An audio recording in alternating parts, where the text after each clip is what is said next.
Oh, there you go. Hey, there we go. This Hangout on Air is live. Good morning, good afternoon, depending on where you are in the world. I see already we have Dr. Von Chilla and Rez watching. Good morning.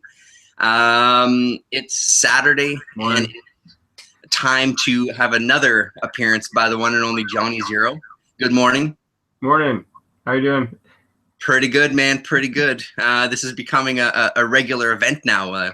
What is it? It was about a month ago, I guess now, right? So once a month, your YouTube appearance. Yeah, sure. Yeah. So this morning, there's a few things we've been talking about wanting to discuss. The first thing being kind of continuing with our Helix imprint, I guess, from DC Comics in the mid-90s. There's a couple of titles there we're going to talk about. We want to talk about something we both started. Well, I know you were rereading it. I've just started reading it. This is Army at Love. I've got volumes 1 and 2 here. And then we were going to talk about kind of just things you can find in like the 50-cent bin, the dollar bin, that sort of thing. The cheap bins, the joys of digging in the cheap bins. Holy smokes, in English. This is the point of the video where I usually stop it and start recording one more time. You can't do it, man. No, I know I can't do it. It's live. I'm up Schitt's Creek. It's all over. So why don't you take it away? Should we tackle the one that I think we probably both felt the same about, the Bloody Mary? Should we start with Bloody Mary? Yeah, the big BM, right? Yeah. Yeah. So it was. There was 2 4-issue miniseries. They were both written by. Oh yeah, did you read the second one? I did. I read the second one. Okay, I've heard it's better. The second one, and that's what I'll say for sure. The second one is better. Right. Not by a long shot, but it is more enjoyable because I think they kind of found their voice. Right. So this is Garth Ennis and Carlos Ezquerra, who's notable for me from like the 2000 AD stuff. Right. Was it Rogue Trooper or was it? He's Judge Dredd, I think. He's the guy. Yeah, Judge Dredd as well too. And then I know him from that Return of the Stainless Steel Rat as well. Right, right. Series there. So I mean, I really like his art. But so what did you think about this first 4-issue mini? I will say, reading it again, I noticed things that I didn't notice the first time. Like I would say the sort of, info dump kind of bit is actually kind of interesting, where it's I mean, I guess just with all that Brexit stuff, it's kind of like, England is sort of like, we don't want to be part of Europe, and I thought it was kind of interesting. There was some of the war stuff, like, they can't use nukes and they have to use soldiers. Like it was kind of interesting. And then my take on it is it's I don't know, it's just not really that fun. Yeah. I don't really like it until, I think in the last issue, a guy gets tossed into like a helicopter. And that's right. Like someone gets a grenade shoved in their mouth, and I think that was at that point I was like, yeah, this is cool. Like it's kind of getting to, like one of those old like Commando or something movies. Like you want to see the part where he's just shooting everybody, right? You don't really want to see the setup. Yeah, totally. Because it's always a little bit. It's like that's what I felt like. I just was like, I don't want to see this. I don't want to read this thing. Yeah. I felt like he didn't care about it, and it's just sort of like, like I don't know. It's just like she's just dressed as a nun. It's like a nun with her tits out, really, and there's no. I just couldn't get it out.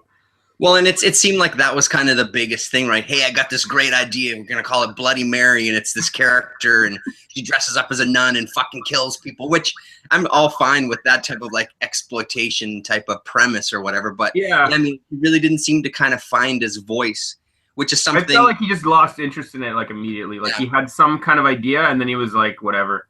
Yeah, exactly. Yeah. I mean, he's the only one that I've read where he doesn't even have a little blurb at the back, pitching the comic. Yeah. Like, yeah, whatever.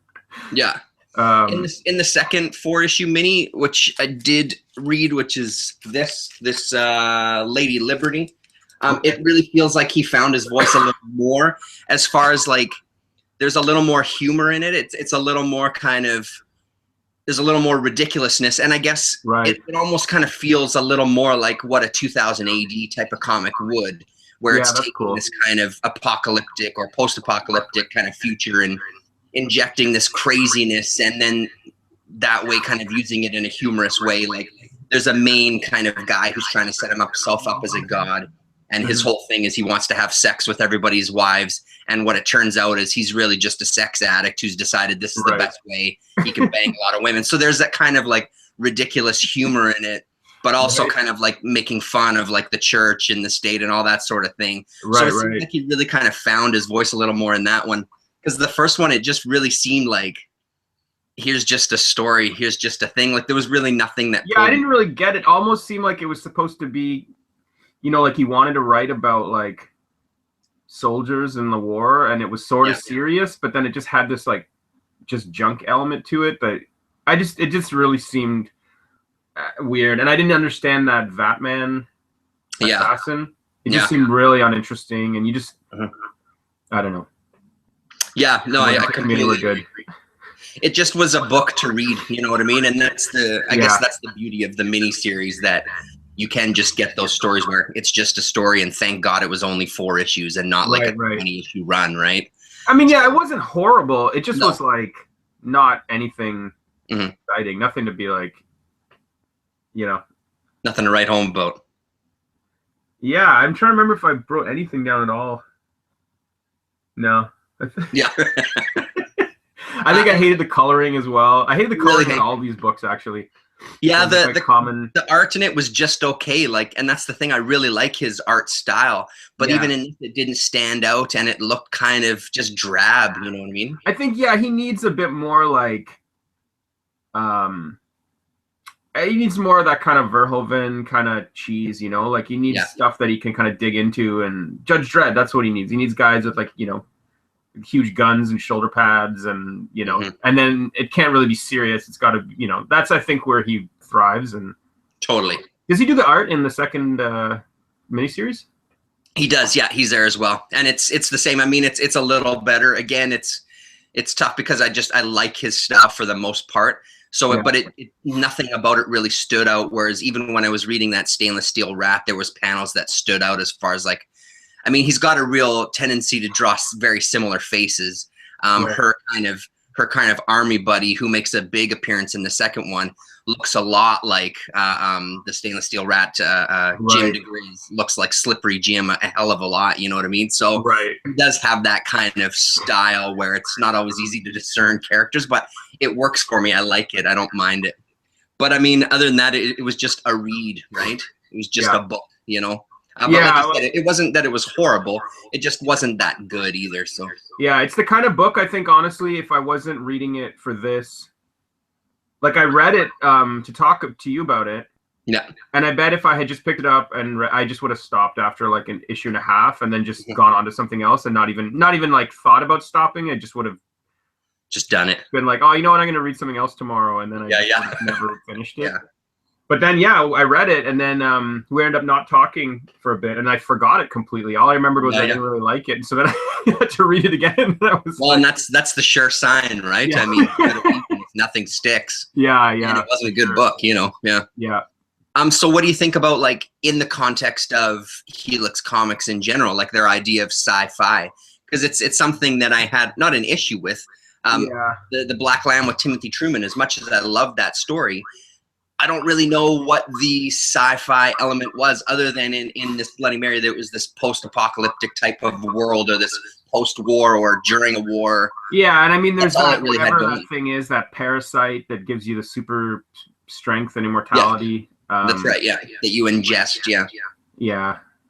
I mean, I mean, it's like sci-fi, but I imagine that this and the Truman are because they wanted them. They're like comic names, you know. They probably thought they would sell better. I mean, I haven't read Black Lamb, so I can't really comment on, you know. Yeah, for sure. Yeah. But this really seemed a bit phoned in to me. Yeah.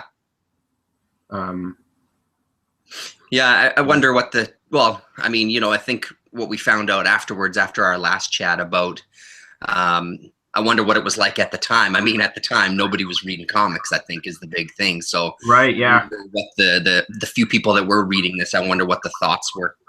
Yeah, and I mean, he's the Preacher guy, right? Garth Ennis? Yeah, that's right. So, yeah, I mean, that was a big book at that time. Mm-hmm.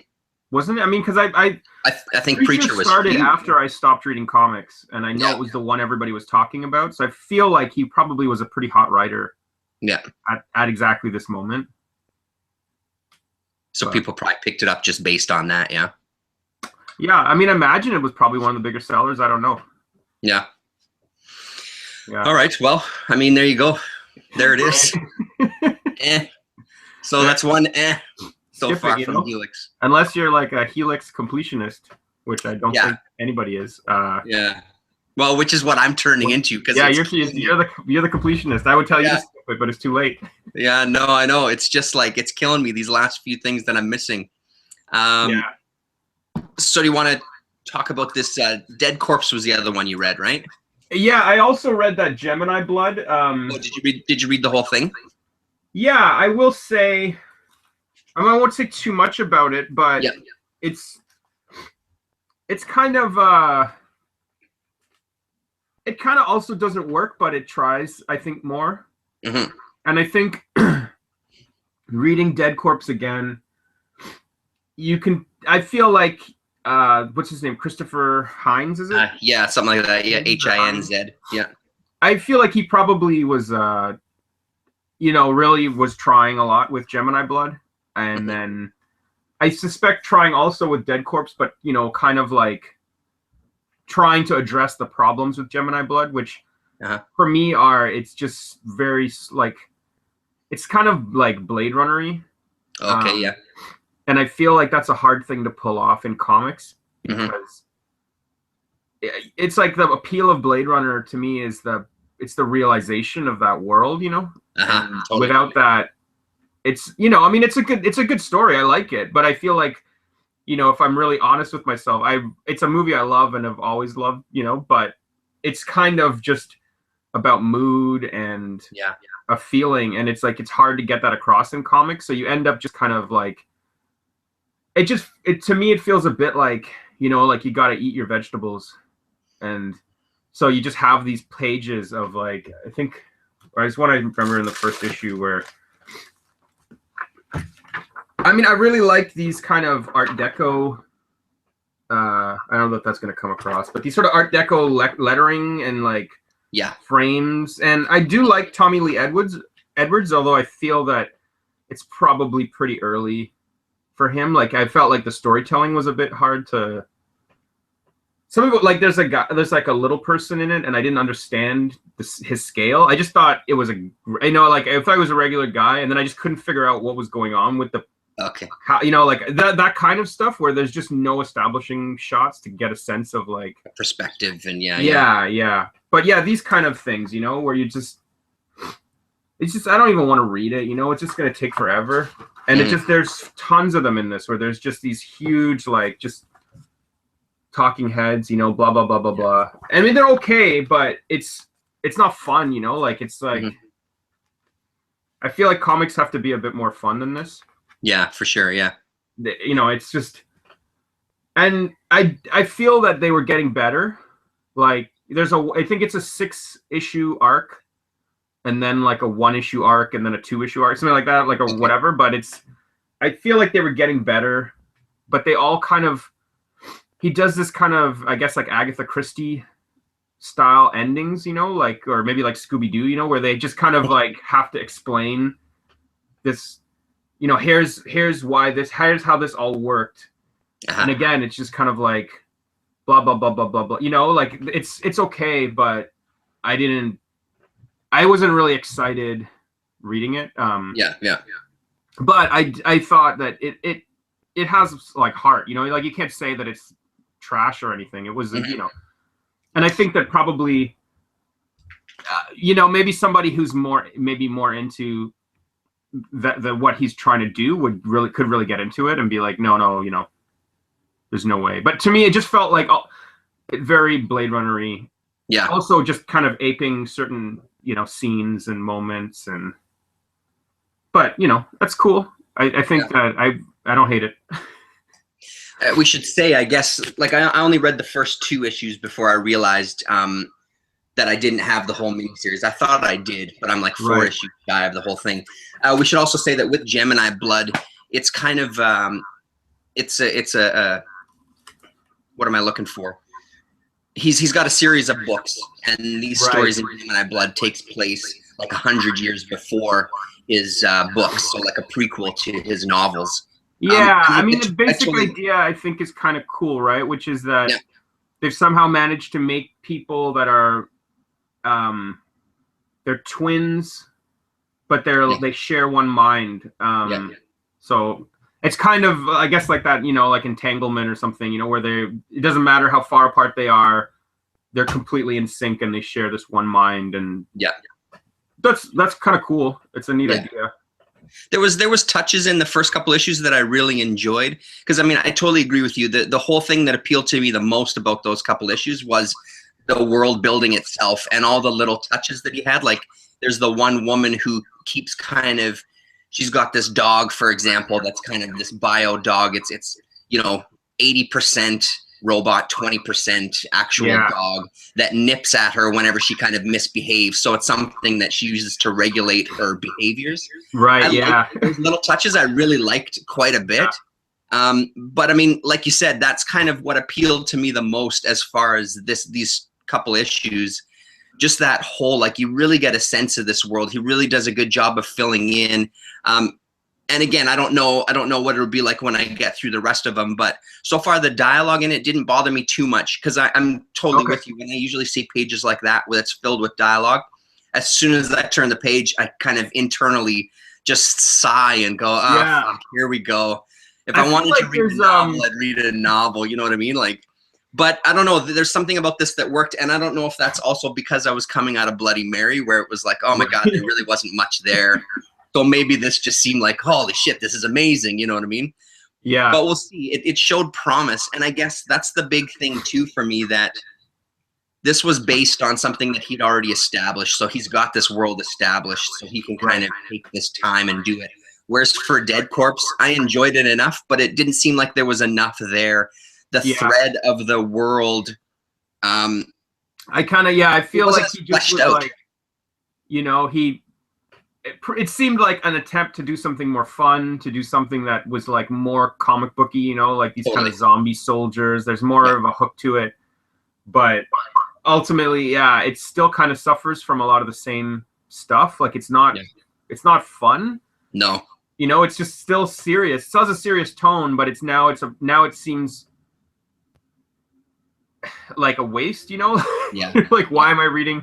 I don't know if you got a couple years ago, they did this GI Zombie book. Yeah, no, I didn't. I kind of got really into it. I'm totally tired of zombies. That's my big thing. Like zombies. Okay, it's kind of was like the worst, but I really liked it. Basically, you know, like this, it's the same more or less premise, except there's less ideas even in it. It's just like a guy, and they go like, oh, they're gonna make him. He just turns himself into a zombie, I think, so that they have a soldier to fight all the zombies. Okay. And then it's all serious and slow and gothy, and it's like this kind of emo zombie soldier. It makes no sense, and it just goes on and on. I liked it. I mean, I just was like, I didn't even know why I kept buying it, because but yeah, and then it sort of like, it got canceled, and so there's this awesome, you know, like final issue or two where they just they have to like wrap up this humongous, you know, like it's like crazy. Like it had like a, you know, 12-issue arc or something like that. I don't know what they were trying for, but they just have to basically shoot everybody in the face in the last couple issues to just Jesus. And that, you know, even though it's kind of more of a failure, I think I like GI Zombie better than Dead Corpse. Well, and I think that's a good point to make too. Like that there can be stuff that there's not much there that's completely enjoyable. You know what I mean? It's just how you're presenting it. And like you said, I think there was this tone in this Dead Corpse that just kind of was, I don't know. Yeah. There just wasn't really much to it. You know what I mean? Like, and again, I think it's David Letterman always used to say on his show, like, if you buy the premise, you buy the bit. And I just didn't buy the premise. I wasn't interested in the premise from page one. It kind of reminded me of awesome. like that same Lucius Shepard we were talking about last time. Yeah. He has a couple books that are like this. Like he seemed in a lot of his novels to try to go for these really like awkward, you know, like one is a sort of psychic marine in South America or maybe Central America. They're fighting in Central America and they've got these kind of like enhanced marines, and you know, it's this kind of thing that just seems like it's going to be really cheese, but then he just treats it really seriously, you know, and it's got all this like beautiful prose, and it's really, and you read it and it's this weird book where you're like, you can't understand how he's getting you to be into it. And he has a zombie one that's sort of like that too, where it's like a love story, you know, like it's this woman who's helping, she's a researcher who's helping bring like these people back to life, and she's kind of working with this one guy, and then they kind of fall in love. And but yeah, it's like, you know, it's like he tried to hamper himself with this totally awkward cheesy premise and then do something really serious. And but yeah, that's kind of what it reminded me of, but it doesn't quite work because it's not quite there, you know. So it's sort of like it's not got that, I don't know. And I also, it's weird, the art too, like the guy is a really talented artist, you know, like, but there's something not there with his compositions. They all just kind of look like horrible, but his actual, you know, his figure drawing is really nice and his faces are nice. And but and the colors in this one too were really weak as well. Yeah, it's just like stuff sitting, I don't even know how to describe it. It's just all like just rammed into pages and kind of like, I don't know. It just doesn't, there's just something that didn't work. And I mean, I just feel bad because, you know, I like this kind of stuff, right? Like just like ugly shapes, you know, like you just see it and you're like, I don't want to decipher it. There's like a head just stuck somewhere.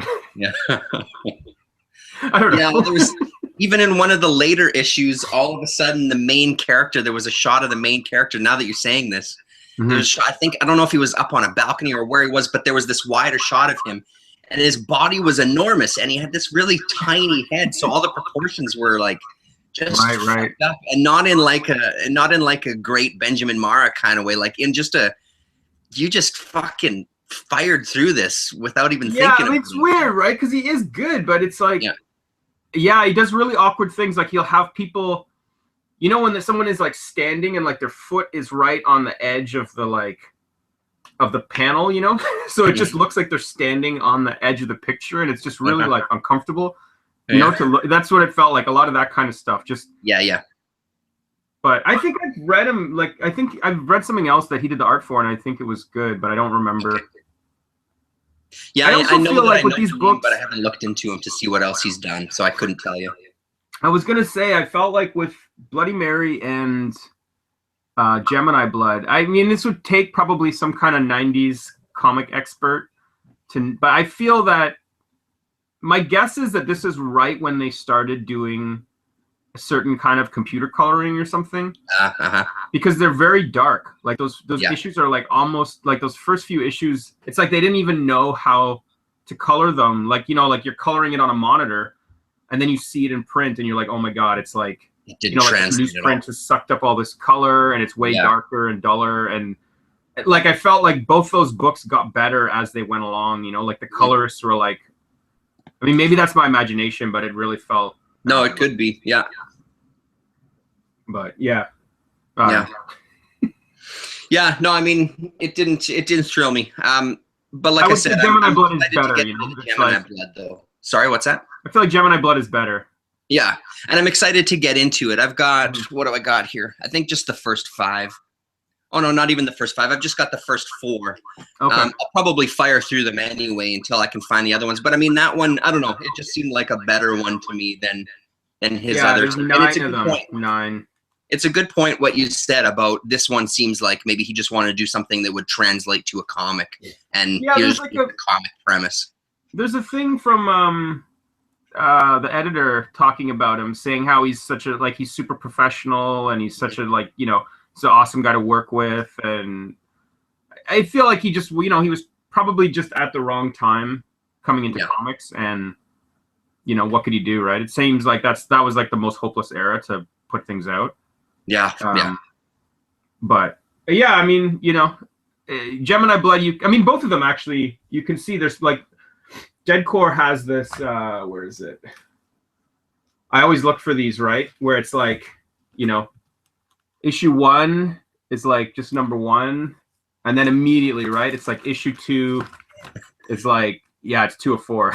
And you just feel kind of bad. Like it's just like it hit the stands, and they're like, no, it's just done. Or maybe not. Maybe even they're just like Gemini, like Helix is over. It's just like immediately like cut out, and because it feels like he probably would have taken some time to do the way it's actually structured as a miniseries is bizarre, because the first issue is kind of a one-off mystery, and then the next issue is like it's flashback. Let's solve your own murder. Yeah, and then that runs to the end. Like it's totally a weird way that it's been done. Yeah.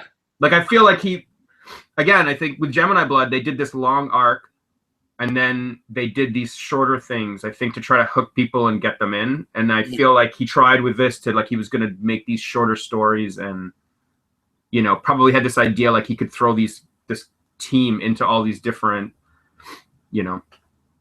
different adventures, and eventually tell you this sort of bigger idea he had, but he just basically had to use that up in 4 issues. Yeah, well, and I think at the end of the 4th issue, they talk in the back pages after the fake letters and stuff about, let's see what happens next kind of thing. It like you're saying, it feels like he has more of a plan for these guys, because by the time the 4th is over, you get the sense of now they're this group. It's the usual kind of misfits, right? It's like, here's the first issue, people kind of make fun of each other. Is this going to work? Oh, look at this. They become friends and they help the guy out and blah, blah. It's just, I mean, I know there's only so many stories out there, and you have to kind of shoehorn stuff in sometimes, but yeah. I always kind of am into these like heartbreaking ends of comics, where they're sort of like, well, Gemini Blood or, Deadcore, whatever, it's gone for now, but let us know. Yeah. It's with a heavy heart, we have to say goodbye, but please listen.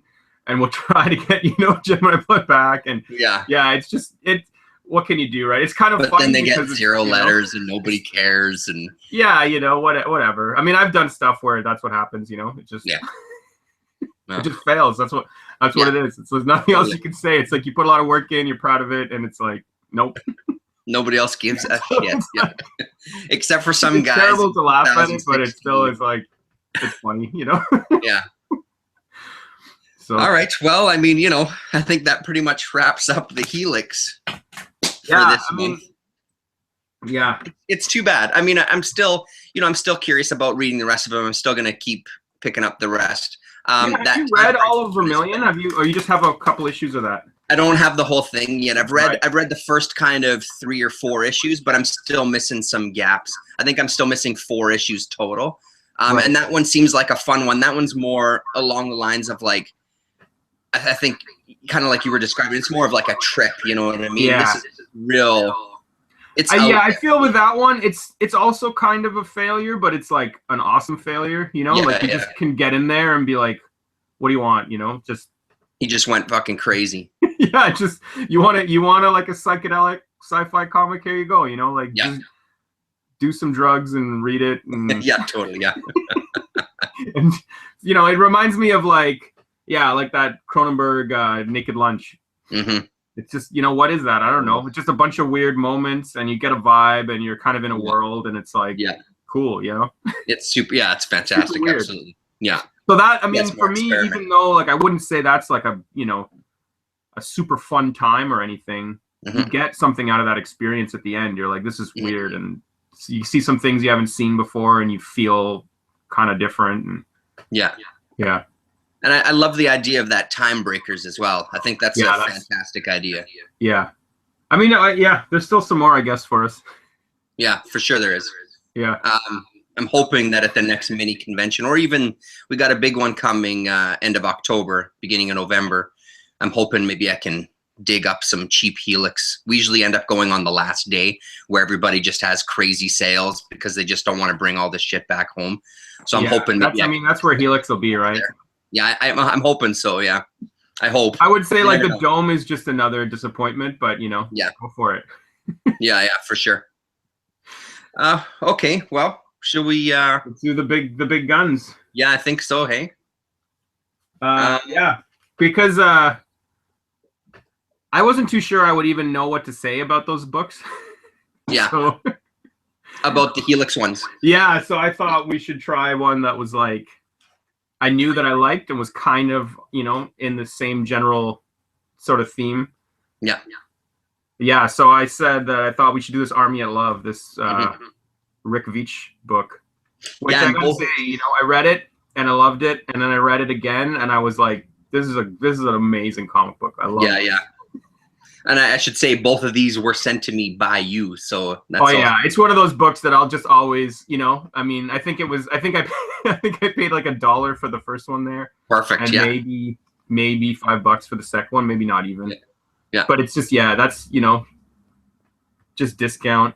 No one's going to charge you full price for Army at Love. And it's so good. It's so amazingly good and fun. Yeah.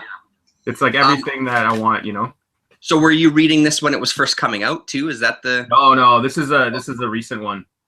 I think I don't know what got me onto Rick Veitch, and then I just started reading them, and they're all, everything I read is just so awesome and weird, and yeah, he's cool. He's just, yeah. You just feel like it's like a madman, you know, like just like I mean, it just every panel, I feel like you could look at it and you'll start to notice there's something funny or weird, or like I was just reading it again, you know, to be like, oh, I should make some points on this, and this, you know, like it won't come across, but there's this first issue, right? You know, like it's Lowman on the phone with his wife, and he's putting some money in this Shopwell bag, and the money is like, there's photographs. He's taken like actual photographs of money and like stuck them onto the, you got to look at it because it's so weird. And I don't know why he's done this, except that maybe it's like, maybe you literally are not allowed to put photographs of money on something because it's breaks the law, and he thinks that's funny to do it anyway. It's like it's the only thing that's not drawn in the whole comic are these fuzzy like $1 bills or whatever. I don't know. $100 bills, yeah. It's awesome. There's just everything about it's amazing. I gotta say, like, you have to get the 6-issue.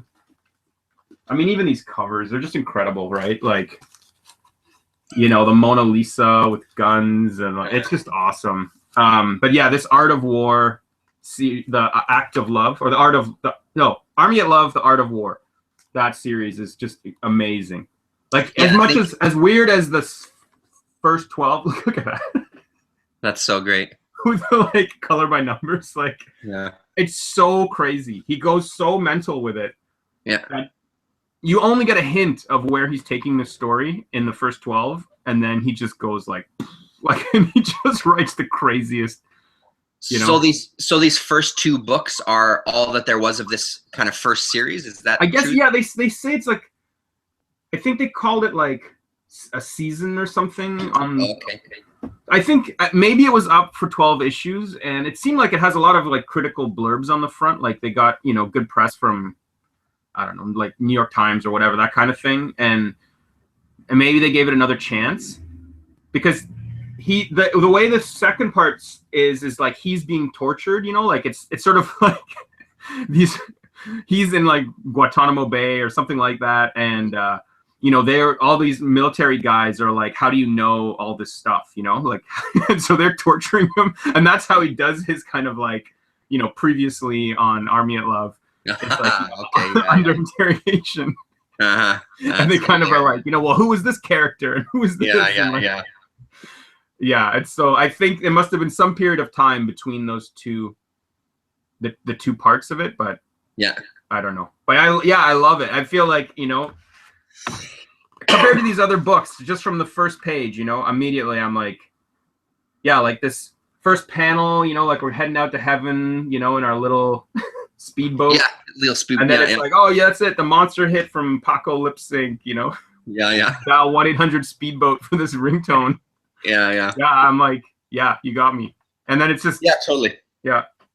Awesome. It didn't take very long for me either. I mean, because it was so bizarre, and then it almost gets to points in it that I almost get disturbed by some of the ideas because it's like, motherfucker, this would work so well. People would eat this shit up, like having sex on the front line while bombs are exploding over their head. And like, this would be such an amazing tool to like completely brainwash the masses further to come in and fight in these wars. Like, it's so good really how like you can ride that line between like, it's kind of making fun of things, but it's also has this kind of serious tone, and he just rides that line so well. Yeah, he keeps bringing you in, right? Like, I was comparing it in my mind to something like, say, Idiocracy. Yeah. But you're always kind of at a distance there because, you know, you do see, you know, you see our culture in that. Yeah. But it's kind of like, you're like, well, I'm not like that. You know, like there's a sort of always a separation for you. But with Army at Love, it's kind of, I guess because the hook of it is this sort of sex, that you're kind of like, oh, this is all right. I'm kind of into this, you know, like, and you start kind of feeling like, oh yeah, I'm like I like this. I want to read more about it. And then you're just in this, you know, he's like, okay, cool. Now you're part of it. Now you're complicit in this. And it's like, here you go. And it's just all these like, you know, these super kind of nihilist people that are just like, everybody's cheating with everybody and they're all jealous and they're all depressed and they're just having these like, they're all super depressed. They're all so depressed. But it's this colorful, happy kind of world. Yeah, it's kind of like, this is what you want, right? This is what you want. You wanted action, you wanted sex, you wanted like, you know, maybe some corporate sponsorship. And yeah, that's right, yeah. Well, and then so the way that it transitions into almost this kind of soap opera where you're reading, and as I was reading the issues, especially when I had the moment to read, it was like, I read a couple issues back to back because it's like I want to know what's going to happen next. You know what I mean? Like, and the way that he's kind of diverging the stories is so great too. Like has all these branches that are going off, these characters that seem almost insignificant. It's like no, they've got an entire story too. Then we're going to show you some of this, and it's really, really well done. Yeah, it's unbelievable how like many pieces there are in this. You know? Yeah. That he's just I don't know how he even wrote it. Like, it's like, did he have like some humongous sort of visual map of like how everybody relates? And I just don't even know. Like it's so good. You always know who everybody is. You know, the only thing I think maybe that's difficult in the whole book is, and I think it's probably more on the colorist even than him, is the one aide who's it's like Stellophane, I think. His aides. He has those two women, and they both have like, they're both brunettes, and sometimes you can be confused between those two, but there's, I mean, it's like, that's like, you know, you're 20 characters in at that point. Yeah, it's not like, say, Deadcore, where it's like there's 4 guys and they all look identical. Yeah, exactly. Yeah.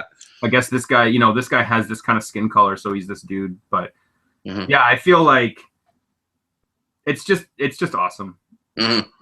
Super fun. Yeah, no, it's completely enjoyable. Like there's a lot in it. That's the thing. There's a lot to kind of dig into, and the humor and the kind of absurdity of the whole thing is so well done too, because it's just super fucking absurd. But like you said, he totally embraces that and just gives you absurdity on top of absurdity. And it's like, now all of a sudden, you were saying about the Loman character, all of a sudden Loman he's this big money laundering guy, and now he's got gangsters after him, and all this other shit is going on, and it's like, what the fuck are you even talking about? And I love just that, you know, like there's that scene where they're gonna send in, I think, a drone to blow something up, and you know, they're like, well, what do you want to, you know, how do you want to enter the instructions? Do you want to use like a keyboard or another device? And he's like, other device, you know, and the dude like plugs his guitar in, and he just sort of guitar solos in this airstrike, you know. It's just amazing. I loved it. Yeah, can't get enough. And I love the names. I love all the weirdo names that everybody. Stellophane has got to be one of my favorite names I've ever read in a comic. Period. Like, Every isn't there time a guy I look at it, I or something? to look at it. What's that? Sorry. Isn't there someone like named Mihawk or something, or something like that? Yeah. It's so good. It's just like he just doesn't. It's I love it. And I remember hearing people talking about it at the time when it was coming out too. So I think it was popular enough. But yeah. And I think maybe it's been a little while, so maybe everything kind of fades into, you know. But yeah, I mean, I think for a book that I wouldn't say it's everywhere for a buck, but you do find them. Yeah. And yeah, I think that it's really worth people tracking down. Yeah, for sure. And yeah, it's worth your time. I know I sent you some of it. It's worth trying to find those last few Art of War issues, because it's like, it just gets mental at a level that you can't quite believe. Like he's hinted at it, you know, like he's hinted at where it's going in these very subtle ways that you probably are like, okay, whatever, that's a weird thing. But then it's sort of like, okay, here you go, and it's just completely crazy. Like I think, you know, it's out, you know, Morrison. It's totally mental, but it still holds together.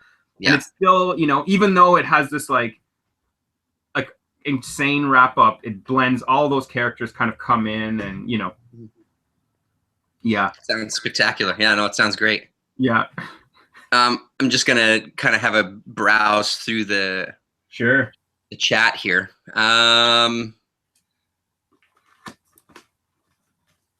Rez says she feels the same earlier, like right near the beginning. She feels the same way about seeing tons of texts and text in comics as well too. If I wanted to read a page full of text, I would get a novel. Right. Well, tell her she'll like Cerebus. Yeah. And then she says, "What are some of the holy grails you guys have found in the cheap bins?" We'll touch on that right away, I think. Oscar Policha is here. Hey, Jay-Z, what's up, guys? Rez also says that she loves Rick Veitch, and all because of you, Johnny. Cool. I think she read that Can't Get No, which is amazing. Oh, okay. She says that she recently snagged up some single issues of Max Immortal. Oh, yeah. I originally grabbed the trade, which is in all black and white, but the singles are in color. Oh, okay. Yeah, Max Immortal is real bad vibes. It's like it's the sort of retelling of like Superman. Okay. But mixed with like the actual history of the, you know, the creators of Superman. Oh yeah, really, you feel bad. Yeah, you feel really bad reading it. It's really like it's like a superhero comic that makes you feel awful. Like there's I don't know, it's just completely nuts. Wow, that sounds pretty awesome, actually. Yeah, that's worth reading. I haven't read too much more from him than those ones, but I bought a few from him. If you buy these, it's like he runs his own store, so he'll email you, and so I feel like I should write him and just tell him that I read, you know, Army at Love a couple times. It's like the greatest greatest comic book of all time. Yeah. And Rez says, is it better to get the trades of Army at Love? Did you read the singles, or did you read it in trade as well too? I think honestly the singles are better. Partially because, well, I mean, all the covers are awesome. Like he does so many, like he seems to put so much work into things, you know, like every issue has, you know, like its own little kind of title on the front that'll be funny, and it has its own kind of cover, you know, puns, and then its own separate title. And also I kind of feel like it's a one book that actually benefits from having all these kind of gaudy ads in your face all over the place, you know, like it needs, it's like, it doesn't, you don't want this as a hardcover in my mind, like, you know, an absolute edition. Book. You want this to be total just trash. Yeah. That's where it needs to be. That's a pretty good point, actually. Yeah. But, you know, I mean, get it how you can get it. It's awesome. Totally. I loved reading it in trades, but I never thought of that though, like having the actual bullshit ads in there as well too. Is there any... Yeah, I'm assuming there's a letter section once the series gets going. Yeah, you know what? I skipped all that, but I should read them. Maybe we can do another Army at Love talk in the future if you get the last issue. I find the singles. Yeah. I always skip all that stuff. I know you're like big on it. I'm just some of it I'm really big on. Yeah, I'm just like skip it. Yeah. Well, and it's funny because with Dead Corpse, they had some back matter, all these letters.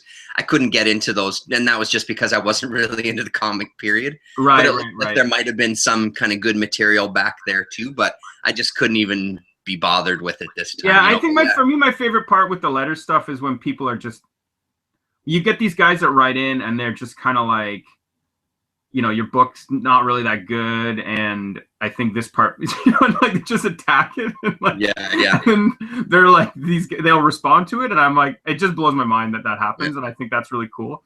Yeah, it's fantastic that they respond to the bad comments. Yeah. I think I'm always just kind of like, I take a stack of books with me, and then I just want to read them. Yeah. Yeah. I'm always cutting what I think I can get away with, you know. Yeah.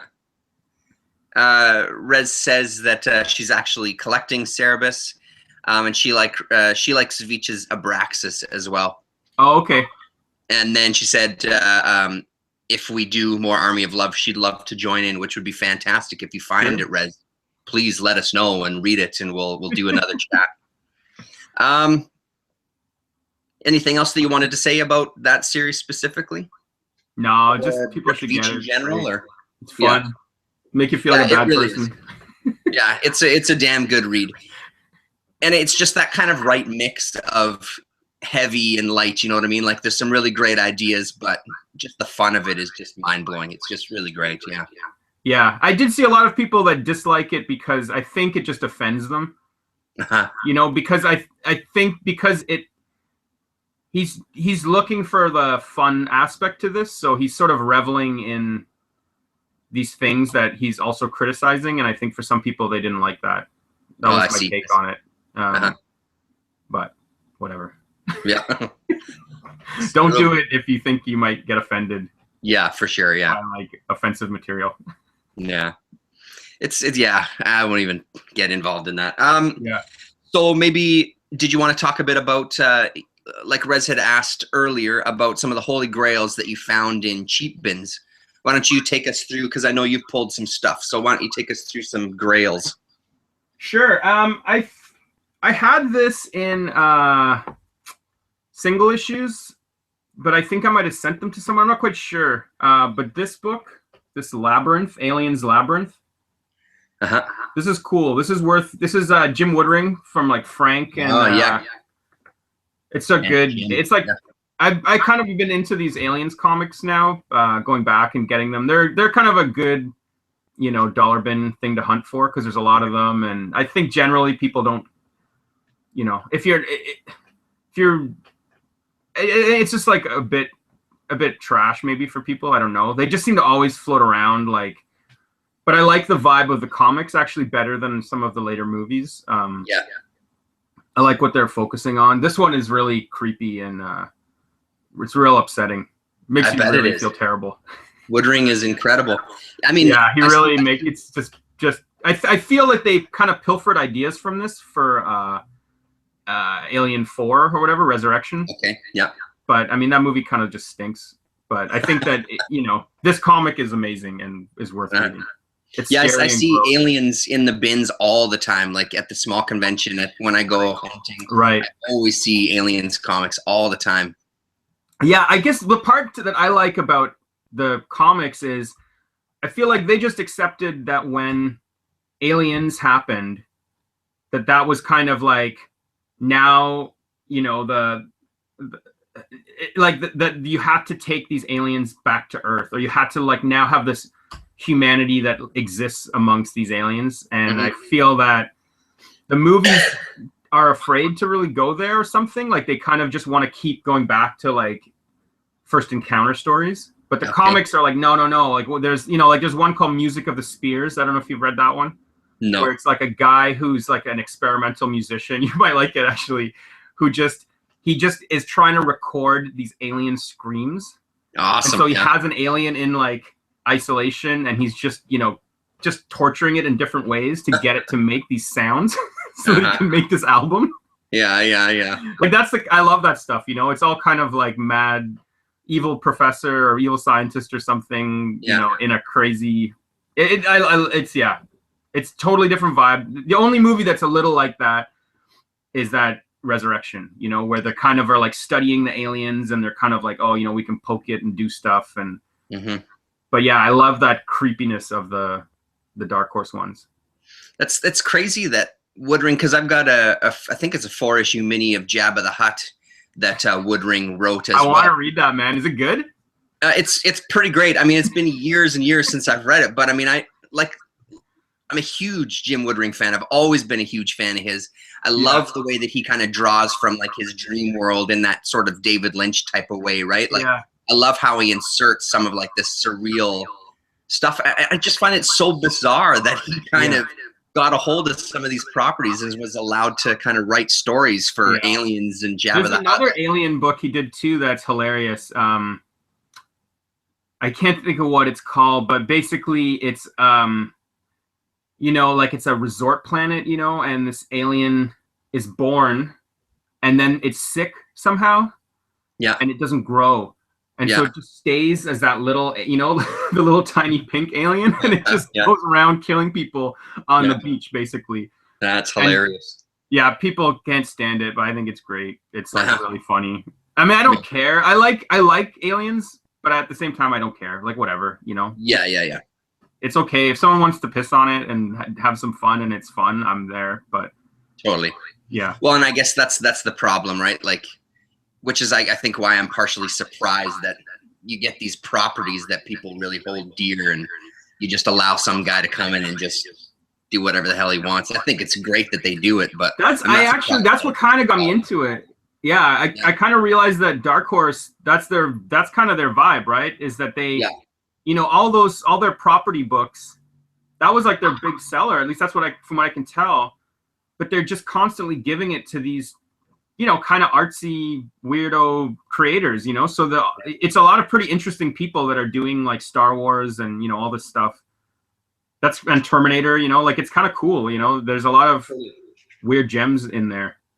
Well, and it's something that makes Marvel appeal to me more in these kind of recent years, because they seem to do a lot of the same things too, where they get kind of these Marvel Knights offshoots where they just give these properties to same kind of thing, some crazy writer and some crazy artist, and just, hey, let's see what you can do. That kind of adventurous nature is fantastic for me. I love that kind of thing. Yeah, it's cool. It's good. And if you want some other ones. Yeah, sure. Okay. I thought this thing is cool. Again, I don't have the single issues, but I might get it. It's called Nevada. It's another Vertigo one. It's by Steve Gerber. It's just super weird. Yeah. It's about like a stripper in Las Vegas, and it's just completely, totally crazy. That's, like she has this like ostrich, and I don't even know how to describe it, but it's just like, if you want a totally mental comic, it's the one. Yeah. It's, he's, I'm see if I can find like a really great page. I think this, it's all just so weird, like it's just totally, totally bizarre. It kind of reminds me of the new Moon Knight, maybe in ways. Okay. Yeah. But this is a bit more, I am loving that Moon Knight, so I don't want to diss it at all, but I think this is a little more fun and like more just gross. Gross is always good. Yeah, I don't know. They're just so weird. It's awesome. I have a feeling it's going to be a theme amongst this. Like, that's another one that I see. And I think that's part of the beauty of like these old bins, or the dollar bins, or the 50-cent bins. Like, they're just absolutely stockpiled with amazing stuff that people have just either forgotten or have moved past or have just cleansed from their collection, like everybody does every once in a while. Like, there's just so many cool things to find there. Right. Especially if you're sick with the modern day comics, the DCs and the Marvels. There's a whole back catalog of both of those companies that you can find for dirt cheap. Yeah, there's a lot. I guess that's pretty good. Yeah. Whatever. No, what's that? I was gonna say about these, but maybe it's like I'll save them for another time. Okay. I'm trying to see if I have anything else that's in this vein of like. Oh yeah, this thing is kind of cool. This hypersonic. Okay. It's it's like a test. It's like test pilots for these weird. I think if I remember correctly, it's been a little while since I read it. I think it's like they take some alien material, maybe like they've got a wrecked UFO or something like that. Maybe it's a bit like Robotech or something. Like they start building ships out of, like building these jet fighters out of this alien material, and I think they're like psychically linked to the pilots, and it's just a pretty weird, it's not perfect, but pretty strange, kind of cool comic. Yeah. Stuff in a dollar bin, I like it. I would looks pretty good, yeah. Yeah, it's that same guys on it. It's that Erskine. Okay, yeah, Erskine, yeah. Inking Army at Love. Yeah, that's right, yeah. I think Yeah, and Dan Abnett is writing it, who I don't know if you're a fan of his, but I quite like him. He does all this stuff now with this guy, Ian, or something Culpert, or INJ Culpert, or something like that. Okay, yeah. Probably just butchered his name, but something like that. Like, they do all these kind of, the most recent thing they've done are these, it's called, like, Wild something. I don't know. Anyway, it's like some animal planet, like it's everyone's dogs, I think, and there's like aliens landing. Okay, yeah. Yeah, I think their books are quite good. I think they're pretty cool. They did that Deadwardians. Okay. Anyway, I like Dan Abnett. I think he's kind of, I want to dig further into his stuff, but he has all this stuff that just, it's like, I want to just get past, you know, even as much as I say I like gross stuff, it's like I see the stuff and I'm like, oh my God, like he does this, he has this Infestation series of like, it's like G.I. Joe and Transformers and some other, it's just all these franchises. I think it's IDW, and I think they're like, it's either zombies or it's some kind of like weird parasite thing merging these worlds. It just is like, it might be cool, but it's like I can't do it yet. Yeah, I haven't. I feel like no, that's too far. You know, I don't want new G.I. Joe zombie comics. Yeah. But I probably will go there, and then I love them. Well, and I think that's also the beauty, right? All the stuff that's maybe coming out now that you don't really want to just wait a year. Yeah, just give it some time, you know? Yeah, exactly. Everything ends up there. Yeah, like the one I'm kind of waiting on for dollar bins is Venom Space Knight. Okay, yeah. I read one issue, and man, it was totally weird. Really, hey? I think it is probably just insane, but not that good. But I was reading it just being like, what is this crazy comic, you know? Yeah. Yeah, I just had too much stuff on the go. Yeah. And like I gotta cut stuff, and yeah, I feel like Venom Space Knight, you know, it's not going anywhere. I'll get it for a buck. Yeah. It'll be around. They printed way but too it's all the one I comics. read was about a panda, this like big pink panda mom. Yeah. Who like lost her babies and like needed Venom to go help her find her baby. It was insane. Yeah. So it's a good point. Like, I know we're probably similar in this way. Is that part of the fun for you? Just like digging and finding this, who the fuck wrote this? Who was this written for? Like, this is is that a big draw as far as searching these dollar bins? Just find the craziest comics you could ever find? Sometimes, yeah. Sometimes you just see them and you're like, you know, what is that thing, right? And then you get it, and yeah, sometimes they're great. I mean, there's one I found, I had it out. Yeah, hold on, I got it here. Yeah. This is another writer who's kind of interesting. I can't remember his name right now. It's Steven something Polish, I think. Okay. Hold on. It's an odd last name, but yes. Sorry? It's an odd last name, something Polish. Yes, go on. Maybe it's not Polish. I think it is. Stefan Petruka. Okay. This book I got, it's called Counterparts.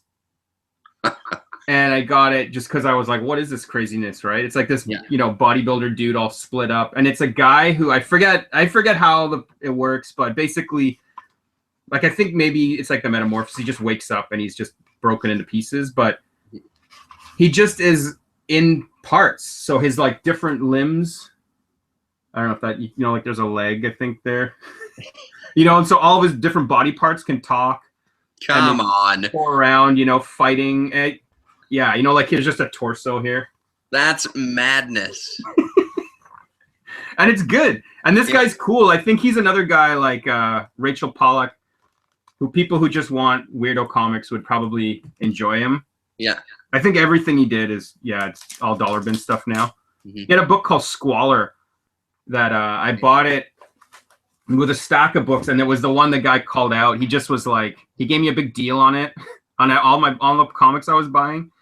And then he was like, you know, he's like, all these guys they want deals on Spider-Man, but he's like, I don't know the last time I sold an issue of Squalor, you know? So you get like quarter off your whole stack. Yeah. So I mean, he's out there. The one story I love telling about sometimes digging in these bins is the kind of shock that you get from the people that you're buying from. you'll walk away with a stack of just comics, like you said, that nobody's even looked at in years. And all of a sudden, every once in a while, their ears perk up and like, am I missing something? What do you got there? Why are you buying these? What's going on? It's like, well, I want to read them. What do you mean? Are you sure they're not worth anything? They're not, you know, they get all panicky of like, maybe I'm missing the boat on something. Oh, right. For me, it's been more, you'll get people where they get excited, you know, like, you know, I went once trying to find, I was looking for the Swamp Thing run, like Rick Veitch after Alan Moore left, when Rick Veitch was writing it, and I wanted those issues. And this guy kind of clued in that that's what I was doing, and he was like, you know, all of a sudden you get this kind of like respect, you know, because it's, so you're doing something odd, and they know kind of what you're doing because they've been at it for so long that they're like, yeah, that's cool, and they're like, I think he helped me with a bunch of stuff. He taught me to pronounce it Veitch also and not Veitch, which is what I was doing. And it's fun, right? It's nice. It's like you get a kind of cool, you know, it's all these weirdo comics. It's, you know, you can make friends with them. Totally. Yeah, it gives you some street cred. Yeah, absolutely. Well, at the small con, that's what it's been like for me at the small con when I go and just kind of browse around the other vendors and buy their oddball comics. It's exactly the same response. They're excited because like, oh, what are you doing with those? Like, oh, I'm totally into this, or I love this writer, and then like, holy shit, that's incredible, you know. And then you just right away you build this. You're not there like you're saying for like the Spider-Man, and I'm looking for X-Men. I'm looking for what you got without bags and boards that you're selling for 25 cents, you know. Yeah, I mean, the last one I remember was it was awesome. It was a guy who was doing, you know, these stacks. I think I sent you Scarab from that guy. Yeah. And it was like, he would have, like, he had the whole thing Scarab, for instance. I think it was like $2.99 or something. Okay. And then he was doing 50% off those. So it was like, you know, $1.50 for 8 issues. I bought I bought so much stuff from that guy because I was like, you know, I'll just give these to people. Yeah. You know, that's all awesome. Yeah, that Scarab was pretty great. I really liked it. Yeah. Oh, okay, cool. I mean, that's another just disaster, right? But it's fun. It was an odd idea, but I enjoyed it though. I thought it was pretty neat, you know. Yeah, I have another book from that guy, but I haven't read it yet, called New Statesman. Okay. Some 80s one that I think it was like maybe from Toxic, if not 2000 AD. Some of those kind of slightly more mature ones seem to come from this magazine Toxic. Okay. Yeah. And I think that's where it came. Anyway, whatever. It's supposed to be kind of cool. His name is John Smith, I think. He didn't make it. He kind of never made it here, you know, like I think the only one of that era of, you know, UK writers that never quite connected here. But maybe I'm wrong, but I kind of for a little while was curious about them because they were all I find a lot of the UK guys will do these real gross things that you might stay away from otherwise, you know, like it might not seem, I mean, you know, even Bloody Mary, you know, it's just an idea. Yeah. It's kind of like, you know, I don't think it's that good, but you know, he's just having fun. Totally. Yeah. He's like, here's a new character. You want one? Here you go. That's right. Yeah. Yeah, and I think maybe it's something that would thrive in like one of those anthology type of books, you know, like the 2000 ADs and stuff, where you could do short stories at a time and just kind of give it some time to just really get crazy. Because, like I said, I mean, the second 4 issues, it seemed to be finding its feet a little more. It's much more enjoyable, you know, still not mind blowing, but more enjoyable anyway. Yeah, that's cool. I was just gonna peek in the chat here again. Okay, sure. Rez has taken over the chat here, which is fine. It's not a good. She says that she loved that Aliens Labyrinth, and that she was curious about the other alien stories. And she says that Jim Woodring is a master, which I won't disagree with. And she was going to ask about Moon Knight. She was thinking of collecting the Bill Sienkiewicz run. And I don't know anything about Moon Knight, to be honest. I don't know the old stuff. I'm like Johnny Come Lately to Moon Knight. I only know the new. I don't even know, like, there was a run, I think, from 2 years ago. And I don't even know that. I just know this new. The brand new thing. Yeah.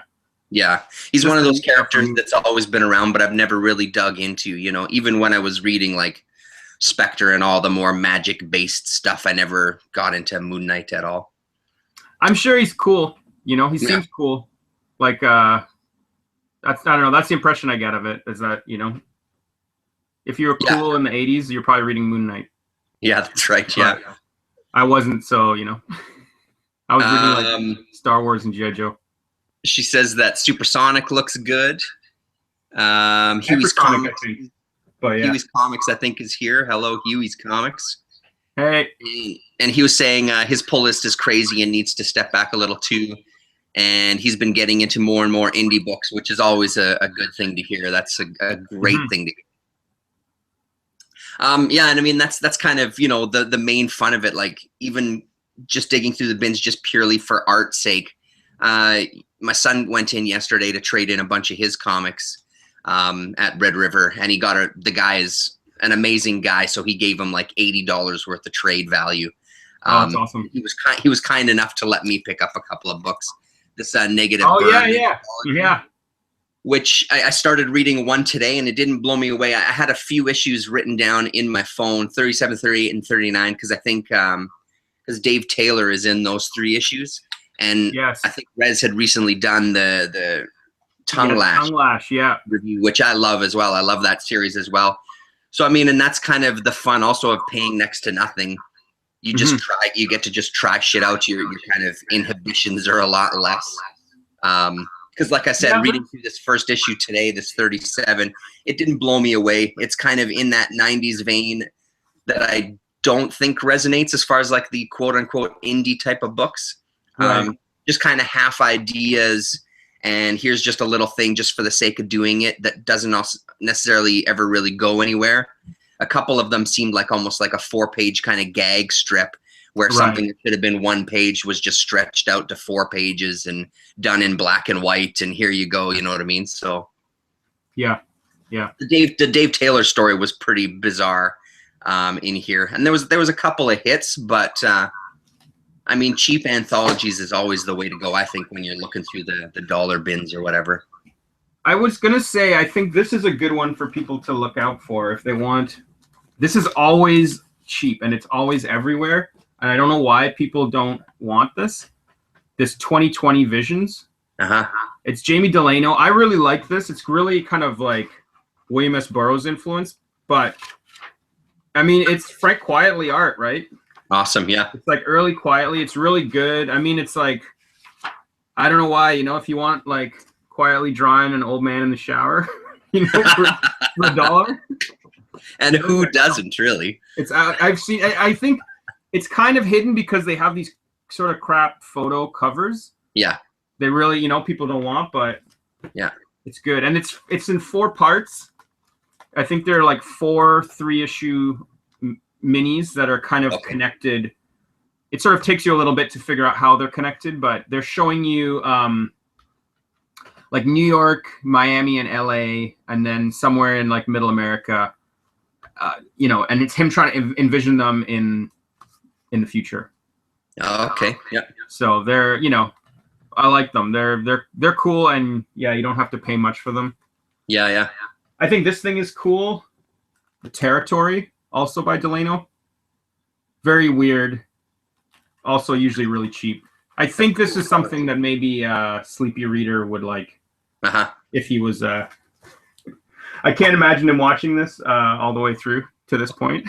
But if he does, there's my tip off for him that he Is it your little nugget for Damien? That's my nugget buried in there. Yeah, that's right. You know, if you like digging through hangout chats like bargain bins, then here you go. Yeah. And then I told Rez about this, and I think this one, to be honest, I didn't get this in the dollar bin. I had to order this one. It wasn't super expensive, but I think it's like this hieroglyph was a little hard to track down the parts. But it's that this guy Ricardo Delgado who does the you know, the Age of Reptiles books. Yes, I've got that one. Yeah. Okay, yeah, this is like him doing you know, kind of science fiction. So it's sort of in the same kind of vein, you know, like it's not a lot of words, although there are some, but it's a guy kind of exploring an alien planet, and you know, it's cool. It's Super cool. yeah, it's very kind of like, you know, I mean, he's not as good as Mobius, but like, Yeah. He's in that Mobius Darrow like, kind of vein, everybody in right? comics, but I mean, it's like, it's still kind of that vibe. If you want kind of For slow, weird, you know, like he's kind of just, it's that same thing he seems to really like, which is like communication without exactly, you know, without words, you know, like trying to do storytelling without words. And there's a lot of that sort of thing. And he never finished it. There's only 4 issues, but okay. And you picked up all 4? Yeah, I got all 4 of them. Shoot, let's see can I see the other covers? I've only ever seen one of it, but I've never picked it up. Okay. It's something I don't see, but yeah, his art really stands out. It really reminds me of like Darrow as well too. Yeah, it's definitely that kind of style, right? Like, sort of, yeah, Japanese print kind of liney work. Yeah, there you go, right? Awesome. Sort of like proto Prophet or something like that, maybe. That's fantastic. I mean, I wish I could say I paid $1. I think I don't think I paid more than like $4 or $5 an issue, but I think I did pay a little bit to get them, and I think it took a little while, and I had to like hunt for them. Look at that! That's awesome. Yeah, a lot of cool creature design, you know. Yeah. Another one kind of in that vein I was telling. But I mean, just on that tip of like the $4 or $5, even that, like you think of, especially now with our dollar, when we're buying a new US comic, I mean, it's the $3.99 and $4.99 issues with the, I think like at my comic shop, I still have to pay the Canadian price. I don't get any sort of discount or anything like that. So, I mean, I'm still paying $6 an issue anyway. So it's really, it's all relative, I guess, you know? Yeah. It's hard. Yeah. I always see these eBay things. It kills me, you know, like you can get a lot on eBay. I mean, everyone's obviously in the US, and it's like free shipping, or, you know, like, yeah, like, you know, $1 shipping or $5 shipping. And it's like crazy, you know, and you can just buy like $25 shipping. Full Shade to Changing Man for $60. No, you know, free shipping. Yeah, great. Yeah. But here it's like, oh, you want it? Cool. It's like $80 shipping. Yeah. The couple that the times that I've had on eBay buying stuff, I find that even just messaging them, they've always come down in price for me. It's like, listen, oh really? $25 cannot be the shipping for 3 fucking comics up to Canada. Please, let's work together here on some sort of deal. I don't need it to ship overnight. It can take a month. It's totally fine. And they always come down. I think I've had one guy who said that he couldn't come down, which is totally fine. Then I just don't buy from him. But everybody else has come down, sometimes pretty drastically, on the amount. I think the way eBay kind of sets it up is you have these kind of pre-plugged in numbers based on how many comics or the weight, and that's it. You don't really get a choice. Whereas I remember when I was selling on eBay years ago, you could kind of set the price. Here's how much it's going to cost you because I've looked into it and this is the cheapest way, you know. But yeah, they're all willing to work with you, but it's still mental. It's just, you know, $25 to ship something. Give me a fucking break. It is not costing $25 to ship 5 comics. There's no way. Yeah. Who's taking a cut off of that, you know? Yeah, it's just, there was something I was looking at just this week, and I don't remember what. Oh, maybe it was Nevada. I was trying to see if I could get, like, I was thinking it might be nice to have the actual books, and I was curious how much. It was just not worth it. Really? Like $15 plus 15 shipping. I was like, you know, get out of here for $4 or something. Yeah. I just know eventually I'll go to a con and I'll see it, and it'll be $5 for the whole thing, and I'll just. Well, and that's the big thing, right? Yeah. You just know somebody what's needs to own it, and then there's no way they can get rid of it, and then we could talk. Yeah. But eBay, it's like, you know, if I put stuff on eBay, I wouldn't be selling it in lots for like, you know, $2. I'd be like, what's it say it's worth? Yeah, that's right. You want to try to get it for 13 or so, whatever, you know. That's right. But so I don't, you know, it's whatever. Yeah. Sorry, I cut you off there. You were going to talk about something. With it, and I'm out. Sorry. No, sorry. Can't carry on. Sorry. I was just saying, like, you know, when you meet somebody and their problem is that they have the complete Nevada and they've had it for 10 years. Yeah. And you come along and you're the first person who wants it. Yeah. They want it to move, you know, they want to. Yeah, exactly. You want to give me $2 for it? Please give me Yeah, $2. they're like, sure, just it's all get yours. it. Just sure, Yeah. take it. Yeah. Like I had one time where, Yeah. you know, the guy just cut. I mean, I bought a lot of stuff off him. I bought like a couple $100 worth of stuff, but he cut like, I think $50 off just because I didn't realize he was taking stuff and actually, you know, being like, cool, you have this now. I was just kind of like going through and being like, yeah, cool. And then I was like, well, I don't want all this, you know, like I can't afford all this. And he was like, you know, like I've created this problem, blah, blah. And so he's like, well, what do you want to pay me for all of it? And I was like, well, I only have $200. I can't go. And he's just like, okay, cool. Just take it. Yeah. So, you know, it's like. Just to get it out of there. Yeah. Well, so I think that was something probably close. Yeah. I don't even know how many comics that was. I'm sure it was just a bunch of bad decisions. Now I'm that person, right? Yeah, that's right. Exactly. Well, and that's my worry about like diving in and buying collections and stuff, you know, which is why I'm buying just really specific small collections, because I don't want to now all of a sudden be stuck with 4 long boxes of shit that nobody's buying every time I go to do one of these conventions. I want stuff that, I mean, as everybody does, I'm sure. It's not like I'm the only guy that wants this to happen. I want stuff that's just going to move. Sure. It stays in my house for a few months and then it goes to the convention and I never see it again. But it's hard because it's also just so much fun as well to buy this shit and look through it. We had a garage sale a couple weeks ago. Yeah. And it just nothing. Really, hey? I sold 2 books. Wow. I guess my prices were too high. Like I was selling my comics for $1 a piece, and really, but I don't think it's Hamilton. I think you probably got to do like 10 cents a comic maybe to move it. Maybe a quarter a comic. People might buy them. Yeah. Not, well, especially garage sales. People are really looking for specific prices at garage sales. Yeah, you know? They're not looking to pay. No. They're looking to just take people's crap out of their garage. They're like, this crap would be okay in my garage. Let's do it. Exactly. I'll hold on to it for a while. Yeah. Do you have any? You must have a convention in Hamilton, though. Yeah, there is one. Yeah. Coming up, I think in October. I think is the Hamilton convention.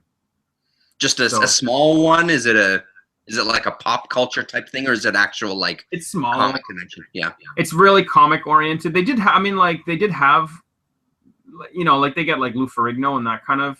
You know, the sort of standard comic celebrities. Yeah. And last year there was Mike Zeck, who I didn't go see, but I probably should have, because he's sort of a, you know, like I had that, you know, Punisher Circle of Blood first issue or whatever when I was a kid and was like totally, you know, that's one of my Grail comics, right?